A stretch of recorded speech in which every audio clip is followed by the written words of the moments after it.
শুভ সকাল বন্ধুরা, কেমন আছো? তো সকাল সকাল আমি কিন্তু কাজকর্ম করতে শুরু করে দিলাম।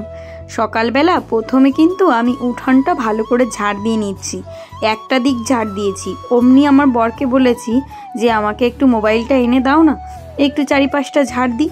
অমনি আমাকে কথা শুনিয়ে দিল আর আমাকে মোবাইলটা এনে দিল না। দুই এক সময় জানো তো কত কাজ করি, কিন্তু তোমাদের সঙ্গে দেখা হওয়ার সুযোগই করে দিতে পারি না, কারণ ফোনটা হয়তো ওই বাড়িতে থাকে। সকাল সকাল উঠোনটা ঝাড় দেওয়া কমপ্লিট। কি যে ভালো লাগে সকালবেলা এরকম উঠোন ঘর দুয়ার ঝাড় দেওয়া থাকলে। আর ওই বাড়িটায়ও আমি ঝাড় দিয়ে এসেছি। এখন যে পেঁয়াজ গাছগুলো লাগিয়েছিলাম, দেখো দেখতে দেখতে কতটা পাতা বেরিয়ে গেছে। এগুলো কিনে খাওয়ার জন্য এনেছিলাম। সেই পেঁয়াজগুলো হয়ে যাওয়াতে আমি ভাবলাম এগুলো লাগিয়ে দিই। এর ভিতর আর পেঁয়াজও নেই, জানো তো। লাভের থেকে লোকসানটাই বেশি হয়ে গেল। কার হয়েছে? লাভের থেকে লোকসানটাই বেশি হয়ে গেল, সত্যি তাই। জানো তো বন্ধুরা, এই যে ইনি রাত্রে ভোরে মাছ ধরেছে, সকালবেলা বিক্রি করতে যাচ্ছিল হাটে, মানে আমাদের এখানে চুয়াটিয়া বাজার আছে। আর অমনি অ্যাক্সিডেন্ট করে হাঁড়িটা পুরো উল্টে পড়ে যায় রাস্তায়। তারপরে না আমাদের গ্রামের লোক যারা দোকানদার মানুষ, দেখো সব ঝাঁটা দিয়ে কুড়িয়ে কুড়িয়ে তার মাছগুলো তুলে দিচ্ছে, কারণ সে তো বিক্রি করতে যাবে। ওই যে লোকটা হেলমেট পরা, উনারই পুরো হাঁড়িটা ছিটকে মাটিতে পড়ে যায়, মানে রাস্তায়। তো ভাগ্যিস কোনো লরি আসেনি, না হলে কি দুর্ঘটনা হতো বলো তো। লোকটা এই মাছগুলো তো যেতই, কিন্তু লোকটারও জীবন নিয়ে একটা তড়িঘড়ি হয়ে যেত। যাই হোক, কোনো কিছু হয়নি। তারপরে কিন্তু ওই লোকটা চলেই যাচ্ছিল চুয়াটিয়ায়। সবাই আমরা এত সুন্দর মাছ দেখে আর যেতে দিইনি, কারণ দেশি মাছের একটা আলাদা চাহিদা। এই যে কত পুঁটি, শোল, টাকি, জিওল, কই, মানে নানান ধরনের মাছ এনেছে আর কি। তো সবাই বলছে তুমি যেও না, এখানেই পেতে বসো, আমরা সব নিয়ে নিই। সত্যি 2 মিনিটও লাগেনি লোকটার মাছ বিক্রি করতে। আর মানুষ যদি এরকম সবার প্রতি সহানুভূতিশীল হয়, তাহলে কোনো মানুষের বিপদ আসলে মানে তার বিপদটাকেও মনে হয় যে না, আমি তো একটা ভালো মানুষ পেয়েছি পাশে। তেমনই না রাস্তাঘাটে বিপদে পড়া। তো ইনি কিন্তু খুব ভালোভাবে সবাই ওনাদেরকে হেল্প করেছে। আর এখন দেখো সবাই কিন্তু মাছ কুটে কুটে নিয়ে নিচ্ছে। তারপরে আমি কিন্তু বাড়ি যাবো। আজকে যেহেতু শনিবার ছিল, তাই আমি কিন্তু আর মাছ টাছ নিইনি। আমি মাছ খাবো না ভেবেই নিয়েছি, তাই আমি নিইনি। আর ওখানে একটা কই মাছ ছিল, আমার শাশুড়ি মা সেটা নিয়েছিল।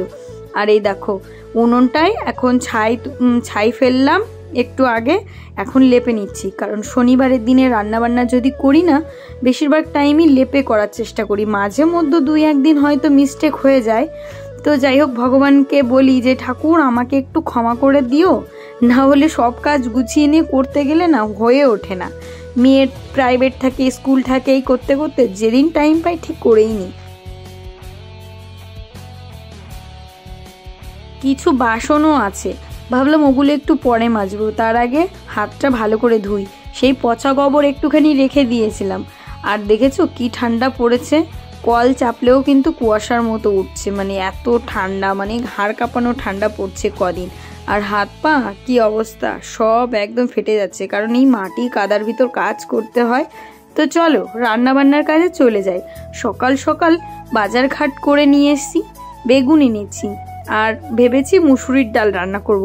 জানি তোমরা অনেকেই ভাবছো দিদি ভাই তো বললো এই মাত্র যে শনিবারের দিন নিরামিষ খাই। কি বলো তো, শনিবারের দিন নিরামিষ খেতে বাসি না খুব একটা ওই সবজি দিয়ে। তারপরেও ডাল রান্না করছি, কারণ মুসুরির ডালটা, তার কারণটা হচ্ছে কারণ কি ওই মুসুরির ডাল না রান্না করলে আমার বর আবার খেতে চায় না।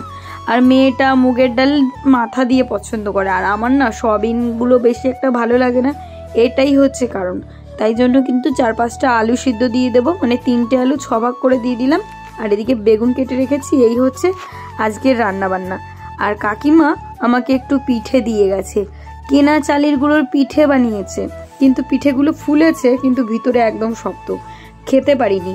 ভালো হয়েছিল, ঝোল সবই টেস্ট হয়েছিল, কিন্তু পিঠে যদি না ভেজে তখন এই পিঠের কোনো মর্ম থাকে না। এই হচ্ছে ব্যাপার। আগের দিন তো আমি বানিয়েছিলাম, কিন্তু তোমাদের তো রিভিউ দিতে ভুলে গেছি। খুব সুন্দর হয়েছিল জানো তো রান্নাটা। তো এদিকে দেখো আমার ডালটা কিন্তু একদম সিদ্ধ হয়ে এসেছে। আর শোনা প্রতিদিন পারবা। এই দেখো তোমার জন্য কি, দেখো দেখবি তো?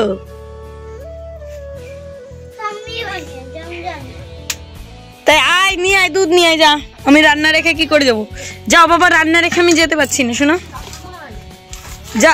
মেয়েটাকে 100 বার করে বলে বলে দুধটা আনতে পাঠালাম। হ্যালো শোনা,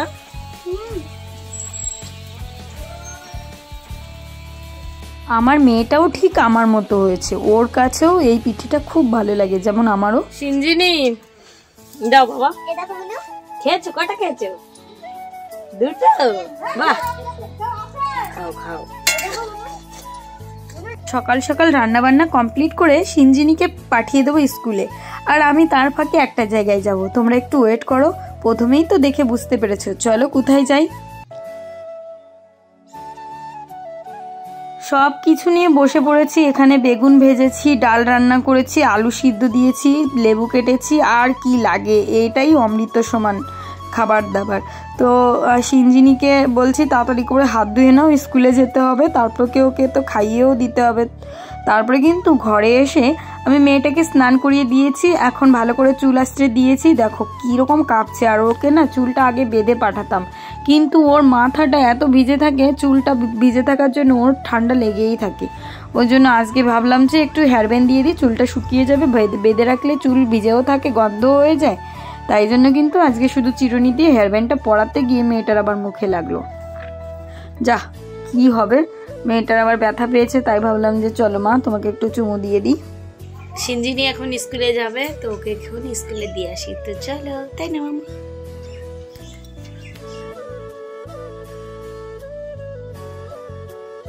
বারে বাবা, প্রতিদিন যে কত জামা কাপড় কাচি, হয়তো একদিন দেখাই একদিন দেখায় না। দেখো কত জামা কাপড়, আর এই ছেলেদের জিন্সের প্যান্ট কাচতে গিয়ে হাত পুরো ব্যথা হয়ে যায়। ছাদের পর একটু রোদ আছে, ঠান্ডা লাগবে না, তাই এখানে বসেই কাচবো।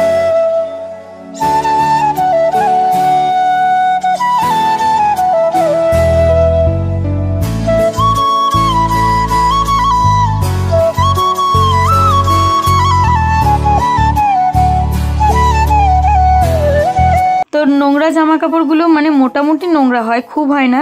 বিশেষ করে নোংরা হয় হচ্ছে তোমাদের দাদা ভাইয়ের, সিঞ্জিনির বাবার। এত পরিমাণে নোংরা হয় কারণ ওই একটা প্যান্ট 2-3 দিন পরে পরে পরে দোকানে বসে, আর রাস্তার পাশে এত ধুলোগুলো সব ওর গায়ে লাগে, যেহেতু দোকানদার মানুষ। তাই জন্য দেখো ভালো করে ভিজিয়ে কিছুটা টাইম রেখে দেবো, তারপরে একটু রোদ্রে বসবো। তো সব কিন্তু আমার জামা কাপড় কাচা কমপ্লিট, এখন কিন্তু সব মেলে দেব। আর এদিকে আমার শাশুড়ি মাও চারিদিকটাই জামা কাপড় মেলে দিয়েছে।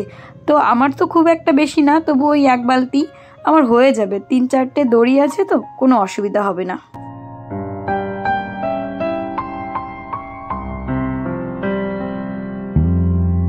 চৈতালির সঙ্গে কথা বলে এলাম যে চৈতালি কখন বেরোবে, আমরা তো একটা জায়গায় যাব, তো সেইখানে কেনাকাটা করব। একদম সস্তা দামে বস্তা, যাই হোক খুব কম দাম, সেখানে তোমাদেরও নিয়ে যাব। তো চলো, তার আগে একটু জল তুলে রাখি।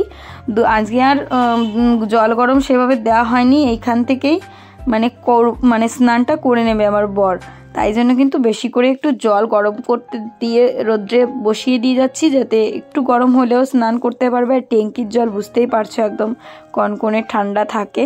তারপরে কিন্তু আমার স্নান সারা হয়ে গেল। এখন আমি সিঁদুর পরবো, তারপর মাথায় চিরুনি করব, ক্রিম মাখবো, তারপরে কিন্তু বেরিয়ে যাব।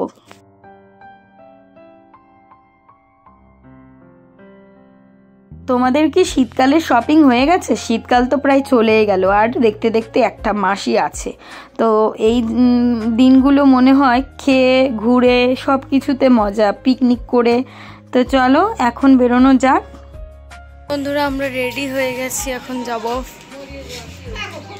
একটু বাজারে। চলো তোমাদের সঙ্গে নিয়ে যাই। ব্যাগ নিয়ে নিয়েছি,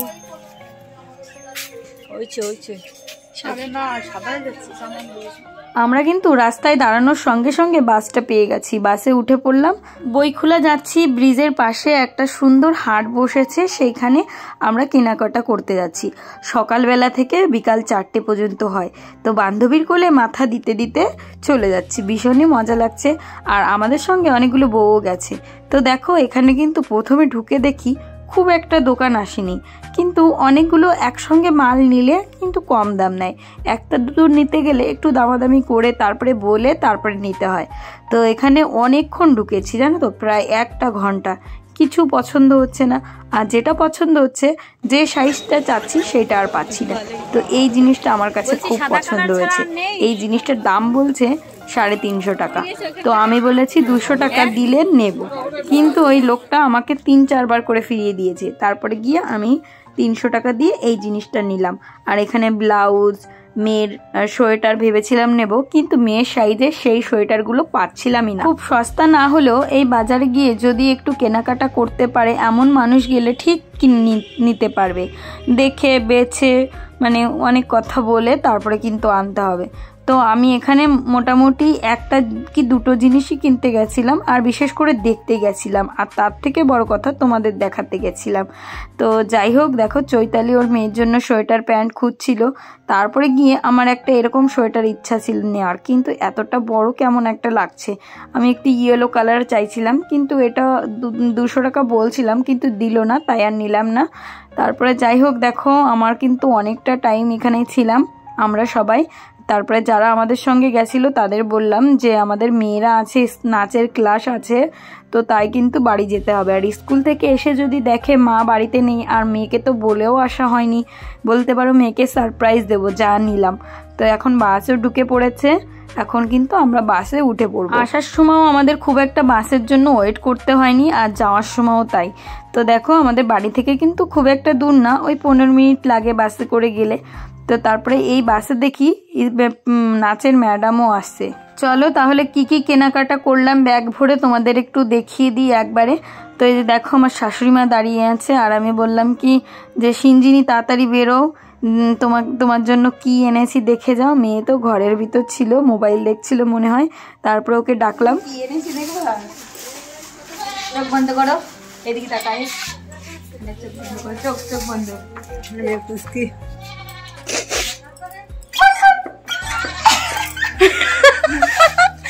আমার পুচকিটা দাও কিছু রে, চোখ বন্ধ কর, দুদিন একসাথে কর, ওইদিকে না পাগল, চোখ বন্ধ, দুদিন একসাথে দাঁড়া, চোখ বন্ধ কর। 300। তো চলো বন্ধুরা কি কি এনেছি দেখাই। এই দেখো এই ব্লাউজগুলো হচ্ছে সব্যসাচী কাটিং এর ব্লাউজ, এটা নিয়েছে চৈতালি। তো এই কালারটা খুব সুন্দর, একদম তুতে কালার, ভীষণই সুন্দর। তো আমার এই কালারের কোনো বেনারসি নেই, তাই আমি আর নিইনি। প্রথমে ভেবেছিলাম এটাই নেব, চৈতালিকে বারবার বলছিলাম চলো এই ব্লাউজগুলো নিয়ে, আর আমি নিয়েছি সাদা। আর সাদা কালার যে কোনো জিনিসের সঙ্গে পরলে খুব ভালো লাগবে। দেখো সাদাটা খুব একটা বোঝা যাচ্ছে না, কিন্তু যখন যে কোনো শাড়ির সঙ্গে পরা হবে না খুব সুন্দর লাগবে। এই জিনিসগুলো না অনলাইনে দাম বলছিল মানে 500 টাকা করে, 400 টাকা করে, কিন্তু 250 টাকায় কিনে নিয়েছি, খুব একটা খারাপ করিনি। আরেকটা দোকান ছিল সেটা 500 টাকা বলছিল। তো খুঁজে খুঁজে আনতে হবে, বললাম না সস্তায় বস্তা কি, ওই জন্য বলছি ভালো করে বলে কয়ে আনতে হয়। তো তারপরে দেখো মেয়ের তো খুব পছন্দ হয়েছে, একটা বাঁশি বাজে আর একটা বাঁশি বাজে না।